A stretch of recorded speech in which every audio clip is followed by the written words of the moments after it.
Hi everyone, welcome back to AFTV with my boy Christian. We've just seen Arsenal get through to the next round of the EFL Cup, beating Brighton 2-0. Christian, your thoughts on the game? Yeah, important win. We keep it moving. It was definitely a game of two halves. I thought we were quite poor in the first half. Brighton had chances. Baleba had a long range one. They had a couple of one-on-ones. Probably lucky to stay at 0-0. Few poor performances in the first half as well. You know, Ethan was given a chance today, came in, didn't really perform in that first half. Different in the second half, and I'll talk about him in the second half in a sec. Max Dowman, I think, was a shining light throughout the entire game, even in that first half.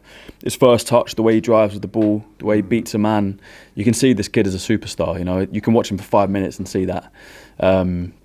And yeah, a few players that kind of struggled to get into the game. You know, Norgard got a chance to start today. I thought he was quite poor.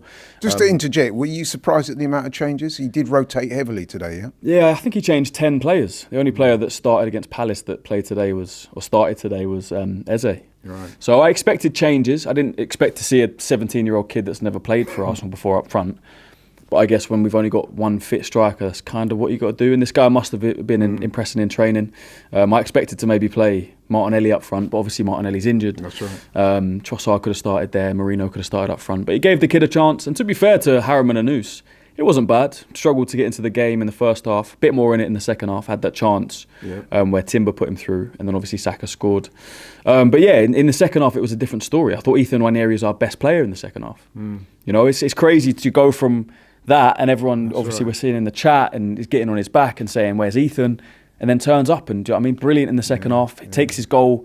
Just on that goal, by the way, that back heel from Mikel Merino is... I know you like that one. I love it. I can't wait to watch it again. It was magic. No, it was what a back heel, what a moment of brilliance.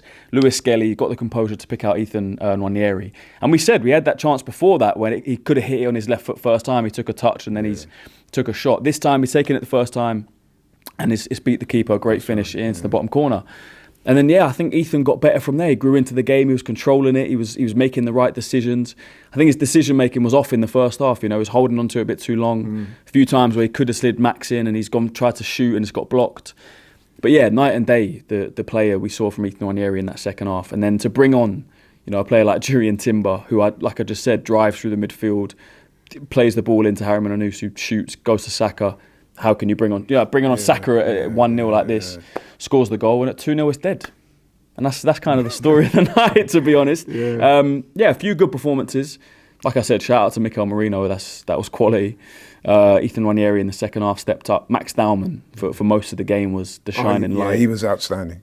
Mosquera had a few nice moments, nice blocks, but also a few sloppy moments. Hincapié I was impressed with. This guy is so quick. He is. The way he covers ground, they call him the Ecuadorian butcher. I'm starting to see why. You can see he loves defending as well. He loves got a bit of that Lissandro Martinez about him, but in a better way and a bit bigger as well. You know, he's not 5'6". Yeah, I like him, man. I like him.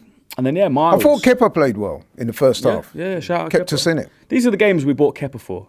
You know, reliable goalkeeper, played an entire season of Premier League football last year. £5 million to come in and be a backup. More than good enough to do a job. You know, if Raya got injured and he started in the Premier League, I still wouldn't be worried. I think he's a good keeper and it was a very good signing. Good point. These are exactly the games we signed him for. You know, a few good saves, one-on-one save in that first half, long range shot.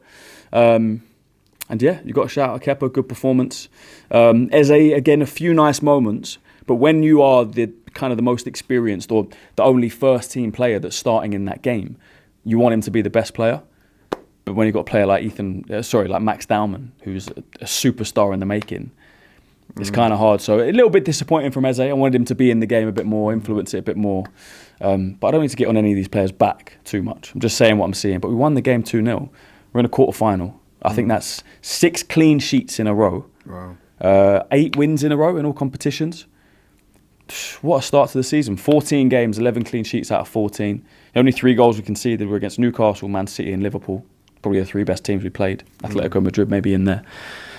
What is happening at Arsenal right now is I don't want to use the word special, but it is. It is. No, I would agree with that. You know, we're top of the Premier League. We've won every game in the Champions League without conceding a goal. 6 games now. The last goal we conceded was Volta Mada at St James's Park. the feel-good factor is here, which is why going out or losing tonight would have been devastating. That's right. Yeah. You know, just to pop that balloon and deflate all the fans and the team would have been. It just couldn't happen. You know, we've seen Liverpool tonight lose 3-0 at home to Crystal Palace. Their third loss to Palace this season, by the way, and it can just deflate you. You know, they're already on a bad run. We're on a good run. Let's keep that going, and we did exactly that tonight. In terms of, as we speak, we've not had a draw yet. Any particular teams you'd like to face, avoid? What do you think? Give us anyone. I think if you asked any other team who's the one team you want to avoid, they would say Arsenal. And I don't think there's a team in there that we can't beat. You know, City will be the hardest, in my opinion.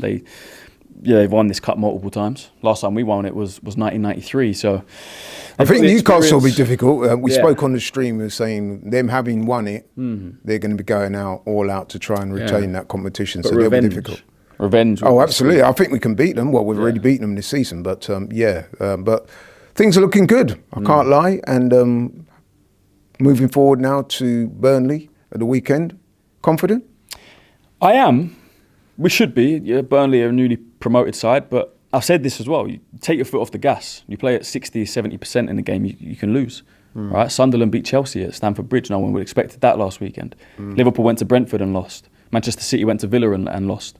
You know, Burnley pushed Liverpool to the 95th minute. They did. When they got a penalty and won it through a Salah pen. So we can't take our foot off the gas. No game is a given. It's not just the win on the board because it's Burnley. They'll be up for it. They'll give us a game. They'll probably see it as a free hit and go for it and play their hearts out. So, yeah, the reason I'm confident as well is because we made 10 changes tonight. You know, we rested a lot of players. Yeah. Obviously, some players came on, but Timber will be fresh. Gabriel expected to be fresh. Calafiori will come in. Saka and Rice and Zubimendi and Trossard. They've all had a rest tonight, although a lot of them played 20, 30 minutes. So, yeah, I'm confident. We should hopefully win the next 3 games, Burnley, Slavia Prague and Sunderland, before the international break, and then see where we are. Just finally, any of those guys that came in today, did they put their hand up for a start against Burnley on Saturday, or would you keep it pretty much the same as what we've seen in recent weeks? Yeah, I wouldn't change it.